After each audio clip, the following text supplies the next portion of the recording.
We're going to feel very you will good. Feel influence. We're going to feel very good and very strong. You will feel influence. You're right now not in a very good position. You've allowed yourself to be in a very bad position, and he happens to be right about it. From the very beginning of the war. You're not in a good position. You don't have the cards right now.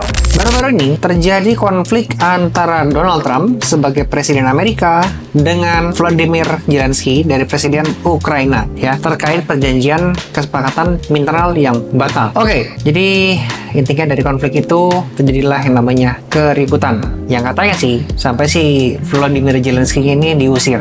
Nah, tentunya gue nggak mau bahas lebih detail tentang isu politik seperti ini karena ini kan channelnya belajar public speaking ya. Tapi gue tertarik banget begitu lihat gaya negosiasinya si Donald Trump itu, wih keren ya. Dia sampai bikin kayak lawannya tuh nggak bisa ngedebat, susah ngomong, nggak tahu harus balasnya gimana. Dan I feels like ya, that's good untuk dibahas. So mari kita bongkar dulu ya di pretalinnya seperti apa sih gaya public speaking yang diaplikasikan pada saat si Donald Trump bernegosiasi atau berkonflik dengan Volodymyr Zelensky. Yang pertama, dia memframing musuh ya, dia menjadikan si Zelensky ini sebagai sumber masalah. Ya, kita bisa lihat ya cara framingnya adalah he's playing with World War III ya. He's playing with World War III.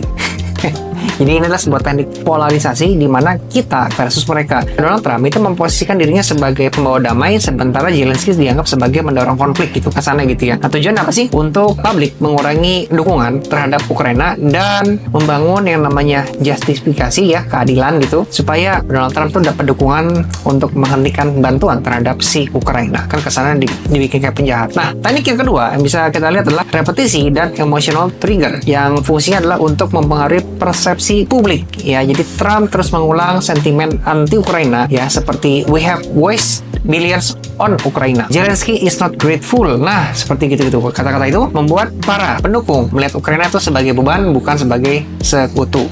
Gitu. So inilah sebuah strategi yang disebut dengan anchoring, di mana Trump menanamkan ide tertentu agar melekat di benak audiensnya.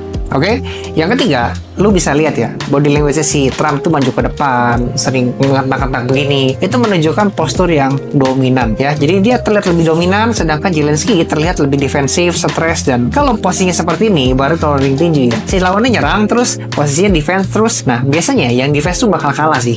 Gitu sih. Ya biasa gitu ya.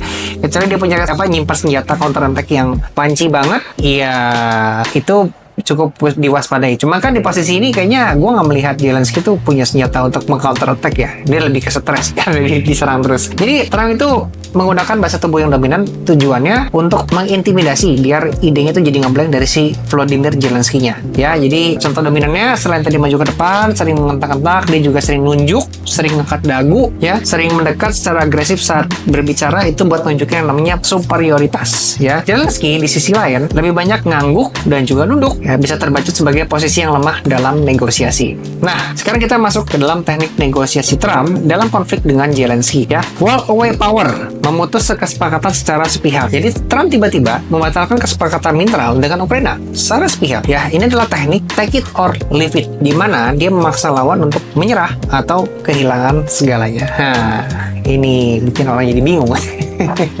Dengan begitu, Trump tuh bisa menekan Ukraina jika ingin tetap kerjasama. Berarti lu harus tunduk dan ya udah, apapun yang dikatakan AS atau Trump, lu harus oke ya, gitu. Kemudian tawaran ekstrim untuk menciptakan keuntungan ya. Trump sering memulai dengan posisi ekstrim, misalnya mengancam akan menghentikan seluruh bantuan militer. Nah, itu juga salah satu teknik negosiasi yang ngancam gitu. Kemudian Zelensky akhirnya terpaksa bernegosiasi dari posisi yang lebih lemah karena ketergantungan Ukraina terhadap US ya. Jadi ini mirip dengan strategi kalau di bisnis itu tawarkan sesuatu yang mustahil lalu mundur ke angka yang tetap menguntungkan.